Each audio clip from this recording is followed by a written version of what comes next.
All right, welcome back. We are with Angie Quaale from WellSeasoned out there in Langley. How are you? I'm well. Thanks for having me. Nice to see you again. You too. Well, you've got some pork tenderloin for us, and the one thing you wanted to sort of stress the fact that you're trying to do everything. This is a very local-oriented dish. Well, now's a good time of year. I mean, all the local stuff's available. Everybody's shopping at the farmers markets, and so why not feature some of the peak of season ingredients that are available?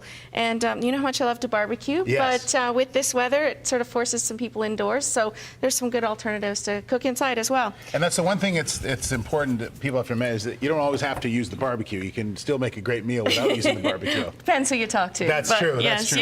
you can for sure. Okay, so you're putting some oil in a pan, obviously. Yeah, so we've got a pan going here that's a little bit hot. So today we're cooking with some Gelderman pork tenderloin, which is a local pork farmer out in the Fraser Valley. Nice. We're going to cook with some Black Cloud Pinot Noir. So to get started, we're going to dredge our pork tenderloin, and I'll do these bits, and then we'll get you doing the cooking. Now, what do you mean dredge? So this is a mixture of flour, seasoned flour, salt and pepper, okay. and we're just going to drop our pork in there to get it coated. The pan's nice and hot. You can see that oil starting to shimmer. So we're going to go ahead and just drop the pork tenderloin in there. So why do you do this and not just cook it without the seasoning on top of it? This is going to form a bit of a crust on the outside okay. of the pork tenderloin, and the flour that cooks into the hot oil is going to thicken up our sauce a little bit. Nice. Yeah, so we're going to just put some of the pork tenderloin in here and get it going. And I'm going to... Now, can you go out to the farm and basically get this kind of pork tenderloin, or do you buy it, go to the butcher? Where is the best place Well, to the get Langley Community Farmers Market happens on Wednesdays in Langley at Kwantlen University at their campus. And Audrey and Jerry Gelderman are two of the farmers that come there to sell their pork. And they're at lots of the local farmer markets around Vancouver. So you have good access to this pork. And it's available all year. We're very lucky when you think about it, considering the, that's one farmer's market. And then there's one that I go to sometimes in Pitt Meadows. And there's one in Surrey and North. They're all over the place. And that's what's great about it. Especially this time of year. I mean, all year you can access local product. But this year it's so prevalent. You can go into any city pretty much any day of the week and track down a local farmer's market. Okay, so I'll work on this. So this is going to cook pretty quickly, Steve. Once you feel like those are ready to turn and they're going to lift off the pan, just give them a flip. Okay. The thing about pork tenderloin is you don't want to overcook it. There's not a lot of fat in there, so it's only going to take a few minutes. And while you're doing that, I'm going to work on these cherries. So these are peak of the season, local cherries. And I've got a very handy little cherry pitter here. The good thing about the cherry pitter is it does the job really quickly, but you might want to stand back because it looks like a bit of a crime scene eventually. So the cherry just fits right in there. Yeah. Pop it out, and there goes the pit. So you have the pit and the cherry.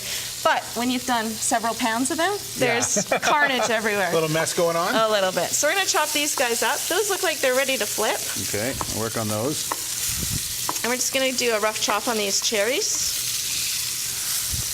Now explain to everyone, so pork tenderloin, you're making, what are you making with the cherries? So with the cherries, we're going to do a sauce for the pork tenderloin. So once that pork is cooked through, and it's only going to take another minute on that plate, we're going to transfer it over to this clean plate, and we're going to create the sauce in the same pan. So we're going to deglaze the pan with a little bit of the Black Cloud Alto Stratus, which is a really great BC Pinot Noir made by a guy named Brad Cooper out in the Okanagan, and it's delicious combination with the cherries. Really? So the cherries... That's one thing I've never really gotten into is cooking with wine.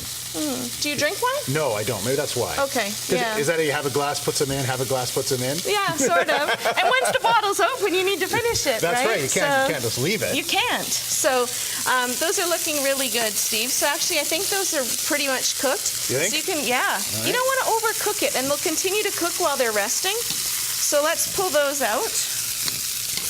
And this is a real quick supper that you can do on a weeknight.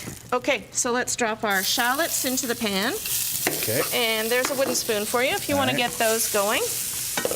And then we're going to just saute those for a second. It smells great already. We're going to add some of the Pinot, the Alto Stratus, into the pan.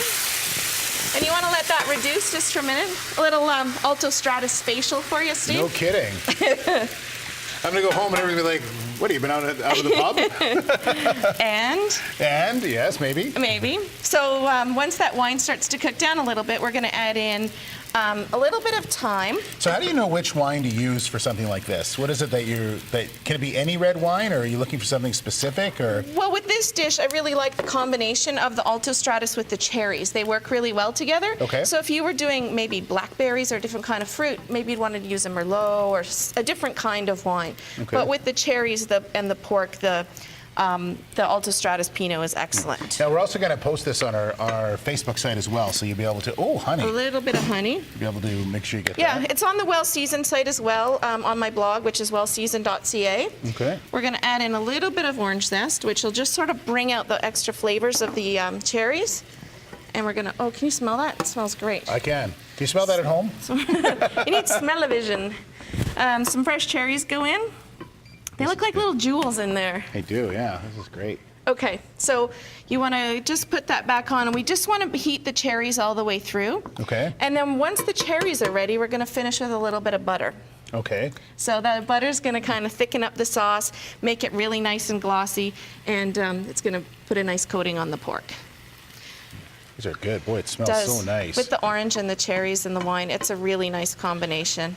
Cherries, when are they in season? All the time, or? No, it's a little bit late. Everything seems to be everything was late this year, you're right. A bit late. Talking to the farmers at the local farmers markets, they're saying sort of between 3 and 5 weeks late, depending on what it is you're looking for. Yeah, we had the guys from Krauseberry and in Langley, and they were saying just that their strawberries, for instance, were a month late. Right. And so now that pushes everything back. So we may be getting, because now there's the raspberries and the blackberries and all that kind of stuff. So the cherry guys I was speaking to last week in Langley said that this is their second week of cherries at the farmers market, and they're still harvesting some of the other varieties. So they're expecting probably to have another 4 or 5 weeks.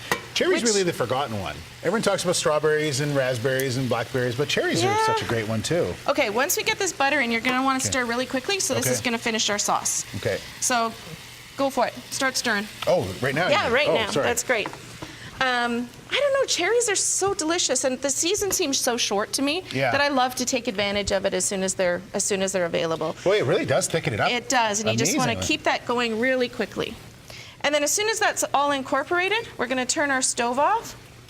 We're going to pull this over to the pork. Okay. Now, how does this? And you're all set. That's ready to go, and you can pour it right over top of the pork. That's nice and rested and perfectly cooked. I would agree. And then you want to serve that right away. And I've served that with some really great, a weapon. A weapon. Let's try this thing out real quick. Some really good local veggies. Okay, put a little cherries on there. Now we seasoned the pork with salt and pepper, but you might want to add a little bit more at the end. Not needed. No more salt and pepper? Good. That's really good. It's well seasoned. Oh, very well done. WellSeasoned.ca. Thanks, Angie. Great stuff. Steve. We'll take a break. We'll come back in just a couple of minutes. Spectacular. Thanks. Good. Really good.